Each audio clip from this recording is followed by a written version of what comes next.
7 मई 2025 को पहलगाम में धर्म पूछकर 26 बेगुनाह लोगों की हत्या करने वाले आतंकी जब पाकिस्तान की जमीन पर अपने ठिकानों में आराम से सो रहे थे, तब उन्हें बिल्कुल अंदाजा नहीं था कि ये रात उनके लिए आखिरी साबित होने वाली है। रात लगभग 1:05 से 1:30 के बीच पाकिस्तान के सियालकोट, मुरीद के और बहावलपुर और साथ ही पोके के मुजफ्फराबाद, कोटली और भिंबर में मौजूद आतंकी ठिकानों पर एक साथ हमला किया गया। लश्कर-ए-तैयबा, जैश-ए-मोहम्मद और हिजबुल मुजाहिदीन के कुल 9 ठिकानों पर 24 मिसाइलें और कई बम गिराए गए। रात के सन्नाटे में चारों तरफ धुएं का गुबार फैल गया और कुछ ही मिनटों में आतंक के ये सभी अड्डे पूरी तरह तबाह हो गए। ये कार्रवाई भारत की तरफ से उन आतंकियों और उनके हैंडलर्स के खिलाफ थी जो पाकिस्तान में छिपकर भारत में मासूम लोगों को मारते रहे हैं। इस मिशन को ऑपरेशन सिंदूर नाम दिया गया। ये उन माओं और बहनों के दर्द का जवाब था जिनकी आंखों के सामने पहलगाम में उनके परिवार उजाड़ दिए गए थे। ऑपरेशन सिंदूर को आतंकवाद के खिलाफ भारत की अब तक की सबसे बड़ी मिलिट्री एक्शन माना जा रहा है। पहली बार भारत ने इंटरनेशनल बॉर्डर से करीब 100 किलोमीटर अंदर जाकर आतंकी ठिकानों को निशाना बनाया। इस ऑपरेशन में 100 से ज्यादा आतंकियों के मारे जाने की जानकारी सामने आई। इनमें जैश-ए-मोहम्मद के चीफ मसूद अजहर के परिवार के 10 लोग और उसके 4 करीबी एसोसिएट्स शामिल थे। ये हमला इतना जोरदार था कि सैकड़ों बेगुनाह लोगों की मौत का जिम्मेदार मसूद अजहर खुद टूट गया और ये कहते हुए सुना गया कि काश वो भी इस हमले में मारा गया होता। अब सवाल ये था कि भारत ने पाकिस्तान के अंदर इतना बड़ा ऑपरेशन कैसे किया, इसकी प्लानिंग कैसे हुई और इसके बाद हालात कैसे बदले।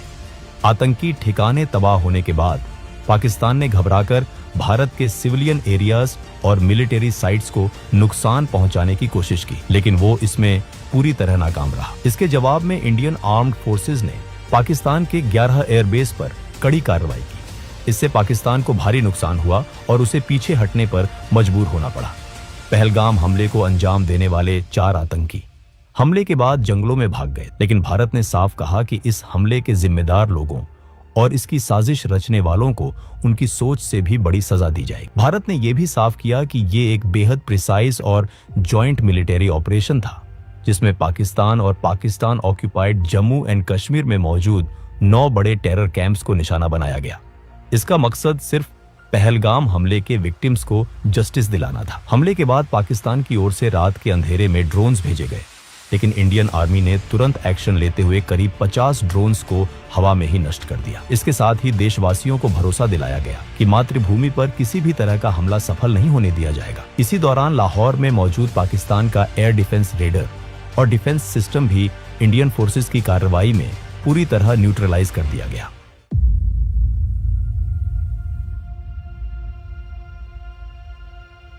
इस पूरी कहानी की शुरुआत 22 अप्रैल 2025 से होती है, जब पाकिस्तान के आतंकी संगठन लश्कर-ए-तैयबा से जुड़े उसके फ्रंट ग्रुप टीआरएफ के 5 से 6 आतंकियों ने पहलगाम की बैसरन घाटी को पूरी तरह दहशत में बदल दिया। आतंकियों ने वहां मौजूद लोगों को रोका, उनसे उनका धर्म पूछा और जैसे ही किसी ने खुद को हिंदू बताया, उसे गोली मार दी गई। वो यहीं नहीं रुकी। आतंकियों ने पुरुषों से उनकी धार्मिक पहचान साबित करने के लिए कलमा पढ़ने को कहा। जो लोग कलमा नहीं पढ़ पाए, उन्हें बेरहमी से मार दिया गया। इस तरह सिर्फ धर्म के आधार पर 26 बेगुनाह पुरुषों की जान ले ली गई। ये पाकिस्तान की तरफ से कराया गया कोई पहला आतंकी हमला नहीं था। पिछले 2-3 दशकों में पाकिस्तान स्पॉन्सर्ड टेररिज्म के तहत 2001 parliament attack, 26/11 Mumbai attack, Pathankot, Uri और पुलवामा जैसे कई बड़े हमले भारत में कराए जा चुके हैं। साल 2024 में भी जम्मू कश्मीर के सोनमार्ग, गुलमर्ग और रियासी में हमले हुए थे, लेकिन पहलगाम का हमला इन सब से अलग था।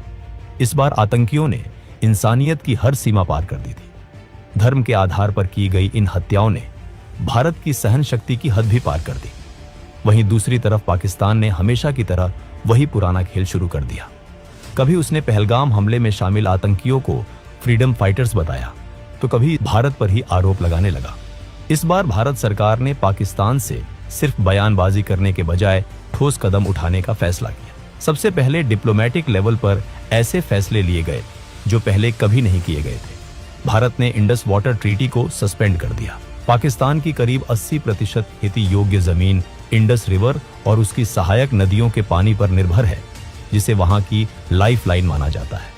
भारत के पास अब ये अधिकार था कि वो इन नदियों के पानी को रोके या बिना किसी वार्निंग के एक साथ पानी छोड़े। इससे पाकिस्तान को कभी सूखे और कभी बाढ़ जैसी स्थिति का सामना करना पड़ सकता है। इसके अलावा अटारी चेक पोस्ट को बंद किया गया, SVES वीजा रद्द किए गए और पाकिस्तान के खिलाफ 4 और सख्त फैसले लिए गए। पाकिस्तान के सेलिब्रिटीज, क्रिकेटर, मीडिया हाउस और सरकार से जुड़े सोशल मीडिया अकाउंट्स को इंडिया में बैन कर दिया गया। OTT प्लेटफॉर्म से भी सभी पाकिस्तानी फिल्में, शोज और सॉन्ग्स हटाने का आदेश दिया गया। इस बार भारत साफ तौर पर पाकिस्तान के आतंकवाद पर हमेशा के लिए फुल स्टॉप लगाना चाहता था। इसलिए एक तरफ जहां पाकिस्तान को इंटरनेशनल लेवल पर आइसोलेट करने के लिए डिप्लोमेटिक स्टेप्स उठाए जा रहे थे, वहीं दूसरी तरफ आतंकियों के खिलाफ मिलिट्री ऑपरेशन की प्लानिंग को लेकर हाई लेवल मीटिंग्स लगातार चल रही। प्रधानमंत्री नरेंद्र मोदी पहले ही बिहार की एक जनसभा में साफ शब्दों में कह चुके थे कि इस हमले में शामिल आतंकियों और इसकी प्लानिंग करने वालों को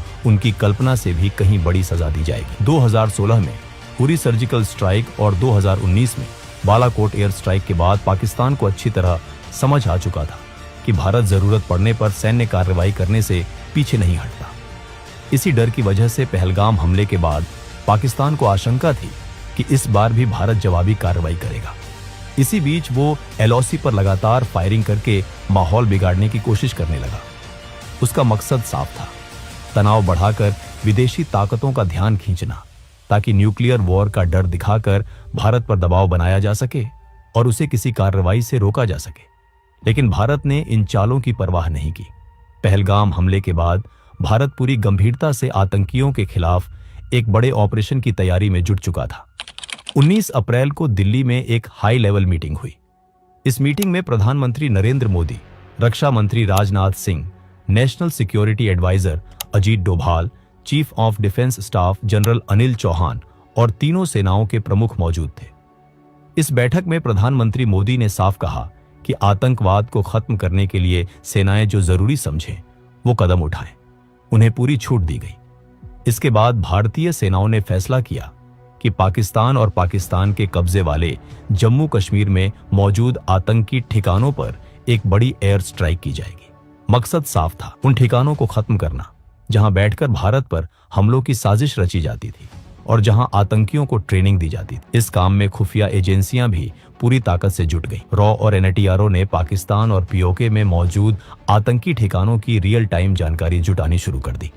हर एजेंसी, हर अफसर अपना सबसे अच्छा देने में लगा हुआ था। सभी के मन में एक ही बात, पहलगाम हमले के दोषियों और उनके अड्डों को खत्म करना। ऑपरेशन से जुड़ी कोई भी जानकारी बाहर न जाए, इसके लिए पूरी गोपनीयता बढ़ती जा रही। बहुत कम समय में रॉ और NATRO ने कुल 21 आतंकी ठिकानों की पूरी जानकारी इकट्ठा कर ली और ये इनपुट्स प्लानिंग टीम को दे दिए गए। इन 21 में से 9 सबसे अहम और खतरनाक ठिकानों को चुना गया। यही वो जगहें थीं जहां से पुलवामा, 26 नवंबर और पहलगाम जैसे बड़े हमलों की साजिश रची गई। इन 9 ठिकानों पर लगातार नजर रखी जाने लगी। उन्हें पूरी तरह सर्विलांस में रखा गया। NSA अजीत डोभाल ने इन 9 टारगेट्स को फाइनल किया और 5 मई तक पूरे ऑपरेशन का ब्लूप्रिंट तैयार कर लिया। इसके बाद उन्होंने प्रधानमंत्री मोदी से मिलकर ऑपरेशन की मंजूरी मांगी। प्रधानमंत्री मोदी ने बिना देर किए इन 9 आतंकी ठिकानों पर कार्रवाई की मंजूरी दे दी। पहलगाम में आतंकियों ने हिंदू महिलाओं का सुहाग उजाड़ा था। उसी दर्द और उसी इंसाफ की भावना से इस मिशन का नाम रखा गया, ऑपरेशन सिंदूर। ऑपरेशन शुरू करने से पहले हर छोटी बड़ी डिटेल को ध्यान से चेक किया गया। हर पॉसिबल रिस्क का पूरा असेसमेंट किया गया ताकि किसी भी तरह की मिस्टेक की कोई गुंजाइश न रहे। इस मिशन के लिए फाइटर जेट्स की एक मजबूत टीम बनाई गई। इसमें रफाल, मिराज और सुखोई MKI जैसे एडवांस्ड और लॉन्ग रेंज स्ट्राइक करने वाले फाइटर जेट्स शामिल थे। इन सभी एयरक्राफ्ट को इंडियन एयर स्पेस में रहकर ही ऑपरेशन करना था। रफाल और मिराज को फ्रंट लाइन पर रहकर अटैक एग्जीक्यूट करने की जिम्मेदारी दी गई, जबकि सुखोई MKI जेट्स को एयर डिफेंस कवर देना था ताकि अगर कोई खतरा सामने आए तो तुरंत उसे हैंडल किया जा सके। ऑपरेशन में हाई प्रिसिजन और लॉन्ग रेंज वेपन्स का इस्तेमाल होना था। इसमें एस्कैल्प, ब्राह्मोस और हैमर जैसे मॉडर्न वेपन्स शामिल थे। एस्कैल्प एक क्रूज मिसाइल है जो करीब 550 किलोमीटर दूर मौजूद टारगेट को पिन पॉइंट एक्यूरेसी के साथ डिस्ट्रॉय कर सकती है। यह बहुत लो एल्टीट्यूड पर उड़ती है जिससे एनिमी रेडर इसे डिटेक्ट नहीं कर पाते। ब्राह्मोस एक सुपरसोनिक क्रूज मिसाइल है जिसे इंडिया और रशिया ने मिलकर डेवलप किया है। इसे लैंड, सी या एयर किसी भी प्लेटफॉर्म से लॉन्च किया जा सकता है। इसकी स्पीड साउंड से करीब 3 गुना ज्यादा होती है और यह 500 किलोमीटर तक पहुंच जाती। इसके अलावा फ्रांस की टेक्नोलॉजी से बना हैमर बॉम्ब भी इस्तेमाल किया जाना था। यह बॉम्ब 250 से 1000 किलो तक का पेलोड ले जा सकता है और बिना जीपीएस सिग्नल के भी करीब 70 किलोमीटर दूर के टारगेट को पूरी तरह डिस्ट्रॉय कर सकता है। ऑपरेशन में स्पाइस 2000 बम का इस्तेमाल भी तय था। इस मिशन में कमिकाजी ड्रोन्स भी एक बहुत अहम रोल निभा रहे थे। ऑपरेशन से पहले ये ड्रोन्स एनिमी टेरिटोरी में घुसकर लगातार सर्वेलेंस कर रहे थे। इससे ऑपरेशन टीम को रियल टाइम और एक्यूरेट इनपुट्स मिल रहे थे ताकि किसी भी तरह की गलती ना हो। इंडिया ने जिन 9 सबसे इंपॉर्टेंट टेररिस्ट टारगेट्स को चुना था, उनमें से 5 टारगेट पीओके में एलओसी से सिर्फ कुछ किलोमीटर की दूरी पर थे। बाकी 4 टारगेट्स पाकिस्तान के अंदर इंटरनेशनल बॉर्डर से 6 किलोमीटर से लेकर करीब 100 किलोमीटर तक भीतर मौजूद थे। इंडियन एयरफोर्स के साथ साथ इंडियन आर्मी और इंडियन नेवी को भी स्टैंड बाय पर रखा गया था ताकि ऑपरेशन के बाद अगर लैंड या सी पर कोई कॉन्फ्लिक्ट होता है तो तुरंत जवाब दिया जा सके। 6 और 7 मई की दरमियानी रात रफाल, सुखोई MKI और मिराज फाइटर जेट्स मिसाइल्स और बॉम्ब से लैस होकर इंडियन बॉर्डर के अंदर ही अपने अपने टारगेट से सेफ डिस्टेंस पर पोजीशन ले चुके थे। रात का अंधेरा फैला हुआ था, चारों तरफ कंप्लीट साइलेंस थी। पीओके और पाकिस्तान में बैठे आतंकवादी जो कुछ दिन पहले इंडिया के मासूम लोगों की जान ले चुके थे, बेखबर होकर सो रहे थे। उन्हें बिल्कुल भी अंदाजा नहीं था कि यह रात उनके लिए आखिरी साबित होने वाली है। रात के 1 बजे के बाद जब चारों तरफ पूरी तरह सन्नाटा था, उसी वक्त भारत की तरफ से पहला हमला शुरू हुआ। सबसे पहले पीओके की राजधानी मुजफ्फराबाद में मौजूद लश्कर-ए-तैयबा के सवाई नला ट्रेनिंग कैंप को निशाना बनाया गया। यही वो जगह थी जहां ट्रेनिंग लेकर आए आतंकियों ने 2024 में सोनमर्ग और गुलमर्ग में और 22 अप्रैल 2025 को पहलगाम में भारत के निर्दोष लोगों की जान ली। जैसे ही सर्वेलेंस ड्रोन से ग्रीन सिग्नल मिला, इंडियन फाइटर जेट्स ने मिसाइल्स और बॉम्ब्स दागने शुरू कर दिए। कुछ ही सेकंड में सवाई नाला कैंप की इमारतें आग के गोले में बदल गईं। चारों तरफ तेज धमाकों की आवाज गूंज उठी और आसमान काले धुएं से भर गया। कई आतंकवादी वहीं मारे गए और जो बचने की कोशिश कर रहे थे वे गिरती इमारतों के मलबे में दब गए। इसके बाद अगला टारगेट पीओके के मुजफ्फराबाद में ही एलओसी से करीब 15 किलोमीटर दूर मौजूद जैश-ए-मोहम्मद का सैयदना बिलाल कैंप था। ये जैश का रहने का और ट्रेनिंग एरिया था जहां नए रिक्रूट्स को हथियार चलाना, एक्सप्लोसिव्स बनाना और फिडाइन अटैक्स की ट्रेनिंग दी जाती थी। तीसरा टारगेट एलओसी से करीब 30 किलोमीटर दूर पीओके के कोतली इलाके में मौजूद लश्कर-ए-तैयबा का गुलपुर कैंप था। इन दोनों कैंप्स पर भी हमला कर दिया गया। इसी कैंप से ट्रेनिंग लेकर आए आतंकियों ने अप्रैल 2023 और जून 2024 में पूंछ में तीर्थ यात्रियों से भरी बसों पर हमला किया था। सैयदना बिलाल कैंप और गुलपुर कैंप पर मिसाइल्स और बॉम्ब्स की लगातार बारिश होने लगी। इस पूरे वक्त प्रधानमंत्री नरेंद्र मोदी लगातार NSA अजित डोभाल के संपर्क में थे और ऑपरेशन की हर अपडेट ले रहे थे। इसके बाद इंडियन फाइटर जेट्स का अगला निशाना भिम्बर इलाके में लश्कर-ए-तैयबा का बरनाला कैंप और कोतली में जैश-ए-मोहम्मद का अब्बास कैंप बना। बरनाला कैंप में लश्कर अपने आतंकियों को हथियार चलाने, फेक आईडीज बनाने और जंगल में सर्वाइव करने की ट्रेनिंग देता था। वहीं अब्बास कैंप, जिसकी कैपेसिटी करीब 15 टेररिस्ट्स की थी, वहां जैश-ए-मोहम्मद फिदायीन तैयार करता था। जैसे ही फाइनल क्लियरेंस मिला, एक के बाद एक कई मिसाइल्स आसमान से गिरी और दोनों आतंकी ठिकाने पूरी तरह तबाह हो गए। उसी दौरान Indian fighter jets Indian air space में रहते हुए पाकिस्तान के अंदर भी जैश-ए-मोहम्मद, लश्कर-ए-तैयबा और हिजबुल मुजाहिदीन के कई ठिकानों को निशाना बना रहे थे। ऑपरेशन पूरी प्लानिंग, स्पीड और एक्यूरेसी के साथ अपने अगले फेज की ओर बढ़ चुका था। पाकिस्तान के अंदर भारत का पहला टारगेट सियालकोट में मौजूद जैश-ए-मोहम्मद का सरजाल कैंप था। इसी कैंप में मार्च 2025 में जम्मू कश्मीर में 4 इंडियन सोल्जर्स की हत्या में शामिल आतंकियों को तैयार किया गया था। इसी इलाके में हिजबुल मुजाहिदीन का मेहमुना जोया कैंप भी मौजूद था, जहां पठानकोट एयरबेस अटैक की प्लानिंग की गई थी। इंडियन एयर स्पेस में रहते हुए फाइटर जेट्स ने सियालकोट के इन दोनों टेरर कैंप्स पर मिसाइल्स और बॉम्ब्स दागे। हथियार अपने तय किए गए टारगेट्स पर जाकर इतने जोर से फटे कि कुछ ही पलों में दोनों कैंप्स मलबे में बदल गए। इसके बाद इंडियन फाइटर जेट्स ने बॉर्डर से करीब 18 से 25 किलोमीटर दूर मुरीदके में मौजूद लश्कर-ए-तैयबा के सबसे बड़े अड्डे मरकाजी तैयबा कैंप को निशाना बनाया। ये वही जगह थी जहां 1990 से आतंक की जड़ें मजबूत की जा रही थी। यहीं 2008 के मुंबई अटैक के लिए अजमल कसाब और उसके साथियों को ट्रेनिंग दी गई थी। डेविड हेडली और तहावुर राना जैसे कॉन्स्पिरेटर्स को भी यहीं तैयार किया गया था। जब इस कैंप के एग्जैक्ट कोऑर्डिनेट्स सामने आए तो ऑपरेशन से जुड़े जवानों के अंदर सालों से जमा गुस्सा और दर्द और ज्यादा तेज हो गया। यह सिर्फ एक टारगेट नहीं था, बल्कि उन लोगों का ठिकाना था जिन्होंने पूरे देश को दहला दिया था। बिना समय गवाए मिसाइल्स और बॉम्ब्स ने पाकिस्तान एयर डिफेंस रेडर से बचते हुए मरकाजी तैयबा पर हमला किया। जोरदार धमाकों से जमीन कांप उठी, आसमान गूंज गया और कुछ ही पलों में आतंक का यह किला पूरी तरह ढह गया। इन हमलों के साथ भारत पाकिस्तान में चल रहे 8 बड़े आतंकी ठिकानों को खत्म कर चुका था, लेकिन अभी एक सबसे बड़ा और खतरनाक अड्डा बाकी था। यह जैश-ए-मोहम्मद का मेन स्ट्रॉन्ग होल्ड था, जो बॉर्डर से करीब 100 किलोमीटर दूर पाकिस्तान के पंजाब प्रांत के बहावलपुर में मौजूद था। इस कैंप का नाम था मरकाज सुभान अल्लाह, जो जैश-ए-मोहम्मद का हेडक्वार्टर था। यही वो जगह थी जहां जैश का चीफ मौलाना मसूद अजहर पैदा हुआ था और यहीं से उसने अपने टेरर ऑर्गेनाइजेशन की नींव रखी थी।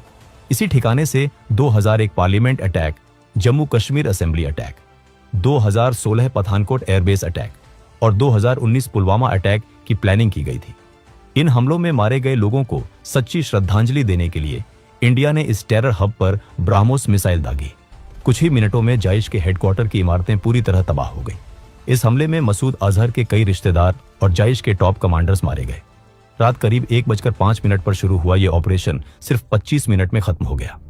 इस दौरान आतंक के कुल 9 बड़े ठिकाने पूरी तरह नष्ट कर दिए गए और 100 से ज्यादा आतंकवादी मारे गए। इस ऑपरेशन में मसूद अजहर का भाई और इंडियन एयरलाइंस IC 814 हाईजैकिंग का मास्टरमाइंड अब्दुल रऊफ अजहर भी मारा गया। इसके अलावा उसके 2 साले और जैश के सीनियर कमांडर्स मोहम्मद यूसुफ अजहर और हफीज मोहम्मद जमील भी इस हमले में ढेर हो गए। इसके अलावा लश्कर-ए-तैयबा के 2 बड़े कमांडर खालिद और मुदस्सर खादियान खास भी मारे गए। भारत के ऑपरेशन सिंदूर का असर इतना गहरा था कि मसूद अजहर पूरी तरह टूट गया। इस हमले में उसके 10 रिश्तेदार और 4 करीबी लोग मारे गए। हालात ऐसे हो गए कि उसने ये तक कह दिया कि काश वो भी उनके साथ मारा गया होता। इस पूरे घटनाक्रम में एक खास बात यह रही कि भारत के ऑपरेशन से करीब 3 घंटे पहले पाकिस्तानी वायुसेना ने सोशल मीडिया प्लेटफॉर्म X पर भारत का मजाक उड़ाते हुए एक पोस्ट डाली थी। उसमें लिखा था, शांति से सो जाओ क्योंकि PF जाग रही है। लेकिन इसके 3 घंटे बाद ही भारत ने पाकिस्तान के आतंकी ठिकानों पर हमला कर उन्हें पूरी तरह तबाह कर दिया और पाकिस्तान को असली मायनों में जगा दिया। ऑपरेशन की सफलता के कुछ ही घंटों बाद 7 मई की दोपहर को भारत सरकार ने एक प्रेस कॉन्फ्रेंस की। इस मंच पर फॉरेन सेक्रेटरी विक्रम मिस्री, भारतीय वायुसेना की विंग कमांडर व्योमिका सिंह और भारतीय सेना की कर्नल सोफिया कुरैशी मौजूद थीं। ये कोई सामान्य प्रेस कॉन्फ्रेंस नहीं थी, बल्कि आतंकवाद के खिलाफ भारत का एक मजबूत और प्रतीकात्मक संदेश था। यह संदेश उन आतंकियों के लिए था जिन्होंने पहलगाम में लोगों से उनका धर्म पूछकर उन्हें मारा था और उनकी महिलाओं से कहा था कि जाकर सरकार को बता देना। उसी सोच को जवाब देने के लिए एक हिंदू और एक मुस्लिम महिला अधिकारी को सामने लाया गया। इससे भारत ने साफ दिखा दिया कि वो धर्म के आधार पर बंटा हुआ देश नहीं है, बल्कि एकजुट राष्ट्र है।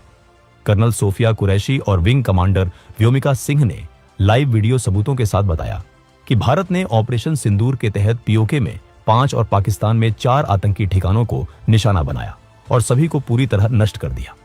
ऑपरेशन के तुरंत बाद विदेश मंत्री S जयशंकर और राष्ट्रीय सुरक्षा सलाहकार अजित डोभाल ने अमेरिका, ब्रिटेन, रूस, सऊदी अरब और UAE जैसे देशों को इस कार्रवाई की जानकारी दी।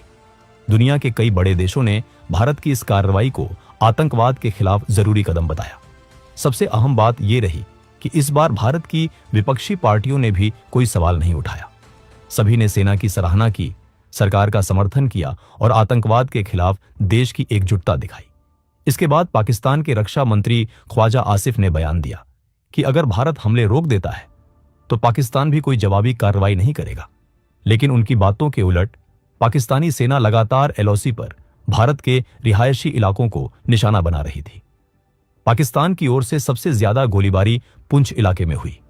इस फायरिंग में 12 बेगुनाह लोगों की मौत हो गई, जिनमें 4 छोटे बच्चे भी शामिल थे। इसी हमले में भारतीय सेना के लांस नायक दिनेश कुमार भी शहीद हो गए। इतना ही नहीं, पाकिस्तान यहीं नहीं रुका, उसने भारत के खिलाफ एक बड़े सैन्य हमले की भी कोशिश की। 7 और 8 मई की रात के बीच पाकिस्तान ने जम्मू कश्मीर, पंजाब और गुजरात के करीब 15 शहरों में स्थित भारतीय सैन्य ठिकानों, आम नागरिक इलाकों और धार्मिक स्थलों को ड्रोन और मिसाइलों से निशाना बनाने का प्रयास किया। लेकिन भारत पहले से ही पाकिस्तान की मंशा को समझ चुका था और पूरी तरह सतर्क था। जैसे ही ये ड्रोन और मिसाइल भारतीय हवाई सीमा में घुसे, भारत की मजबूत और कई स्तरों वाली वायु रक्षा प्रणाली ने उन्हें आसमान में ही नष्ट कर दिया। पाकिस्तान की यह साजिश पूरी तरह नाकाम हो गई। भारत ने पाकिस्तान को बता दिया कि वो अपने सुरक्षा से कभी समझौता नहीं करता। अगर कोई देश या संगठन भारत की ओर आंख उठाकर देखेगा तो उसका जवाब उसी भाषा में दिया जाएगा।